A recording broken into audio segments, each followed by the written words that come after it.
কেমন আছো? আশা করি ভালোই আছো। আজ আমি ফুলকপি করব। কড়াতে তেল দিয়ে দিয়েছি, গ্যাস জ্বালিয়ে দিয়েছি, তেলও গরম হয়ে গেছে। আলুটা আমি প্রথমে ভেজে নেব। আলুটা ভেজে নিই। আলুটা একটু ভাজার পরে তোমরা দেখো কী করি। তারপর আলুটা একটু ভাজা ভাজা হয়ে গেছে। এবার আমি দেখো এই যে ফুলকপিটা আমি হলুদ জলে, গরম জল করে হলুদ দিয়ে ভিজিয়ে রেখেছি। এই যে ফুলকপিটা, এবার এ থেকে আমি ফুলকপিটা নিয়ে এই যে হলুদ জল করেছি, গরম জল 15 মিনিট, 10 মিনিট হবে, 10 মিনিট ভিজিয়ে রেখেছি। এবার ফুলকপিগুলো আমি দিয়ে দেবো।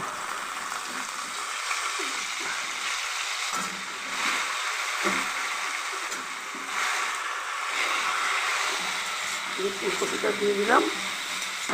ফুলকপিটা আর আলুটা একসঙ্গে ভালো করে ভেজে নিই। তোমরা দেখতে থাকো আমি কীভাবে করি।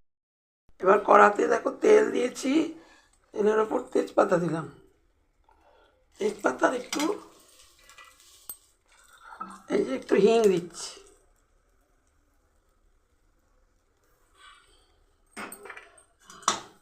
একটু হিং দিলাম। হিং দিয়ে এই যে এই মশলাটা দিয়ে দেবো। এই মশলাটার মধ্যে নুন, লঙ্কা, কাশ্মীরি লঙ্কা, টমেটো, কাঁচা লঙ্কা, আদা সব বেটে রেখেছি, এটা দিয়ে দিচ্ছি। দিয়ে একটুখানি মশলাটা কষিয়ে নেবো।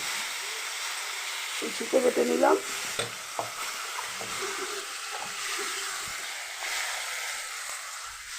মিক্সি বাটিতে একটু জল দিয়ে দিচ্ছি, দিয়ে একটু মশলাটা কষাই। তারপরে দেখো আমি কী করি। মশলাটা একটু কষানো হয়ে গেছে, জল দিয়ে ভালো করে কষিয়ে নিলাম। নিয়ে ফুলকপি আলুটা দিয়ে দিলাম।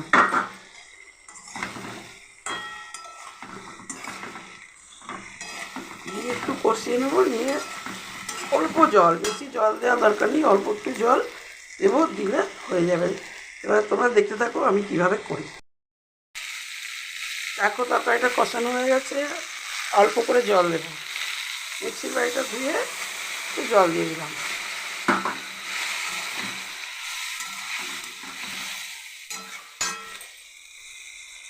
একটু চিনি দিয়ে দিলাম।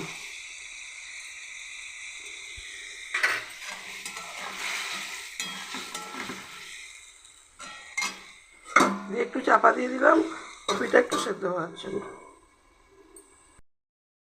তরকারিটা মোটামুটি হয়ে গেছে। এবার দেব মশলা। এই যে মশলাটা আমার করা আছে, এটা হচ্ছে ধনে, জিরে, মেথি, গোটা গরম মশলা আর অল্প একটু গোবিন্দভোগ চাল মিশিয়ে একসঙ্গে শুকনো খোলায় নেড়ে আমি গুঁড়ো করে রেখে দিই। এটা আমি সব কিছুতে দিই, তরকারিতে খুব টেস্টি হয়। আর দিলাম ধনে পাতা।